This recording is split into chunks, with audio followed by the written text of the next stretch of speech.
මෙහිදී ගොඩක් වෙලාවට අපි ගාවට නම්බලා කියන එක කම්පලේන් එකක් තමයි රෑට නින්ද යන්නේ නැහැ කියන එක. රෑට නින්ද යන්නේ නැහැ කියන එක ඉතාමත් බහුල ප්‍රශ්නයක් මේ ගර්භණී අවස්ථාවේ ඉන්න අම්මා කෙනෙකුට. ඒකට ගොඩක් වෙලාවට බලපාන්නේ ඒ ඇඟේ වෙන හෝමෝන ක්‍රියාවලිය නිසා නින්ද ඇති කරන්න අවශ්‍ය කරන ක්‍රියාවලියට බාධා ඇති කරනවා. මීට අමතරව බබෙක් ඉන්නකොට ඇඟට දැනෙන අපහසුතාවය නිසා අම්මගේ නින්ද ඩිස්ටර්බ් වෙන්න පුළුවන්. මෙහිදී අපි මේක විසඳ ගන්න අපි ක්‍රම කීපයක් අම්මලාට අනුගමනය කරන්න කියලා කියනවා.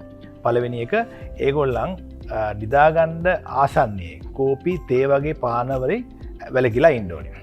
ඊට අමතරව ඒගොල්ලන් මොන හරි රූපවාහිනී හරි මොන හරි ටැබ් එකක් හරි ෆෝන් එකක් හරි යූස් කරනවා. ඒකත් අපි පැය 2-3කට කලින් නිදාගන්න කලින් නතර කරන්න කියලා කියනවා. මොකද ඒවා පාවිච්චි කරනොත් නින්දට කලින් නින්ද යන එක අඩු වෙන්න පුළුවන්. නින්ද පටන් ගැනීම අමාරු වෙන්න පුළුවන්. ඊටත් අමතරව ඒගොල්ලන්ගේ මොනවා හරි දෙයක් තියෙනවා නම් නින්දට කැඩෙන අමතර ශබ්ද ඒවත් අපි අඩුම කරගන්න කියලා කියනවා.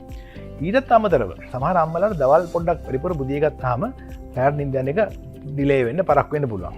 මේ වගේ දේවල් අඩු කර ගැනීමෙන් අපිට සාමාන්‍යයෙන් බෙහෙතක් පාවිච්චි නොකර සුව නින්දකට යන්න පුළුවන් ගර්භණී අවස්ථාවේ ඉන්න අම්ම කෙනෙකුට.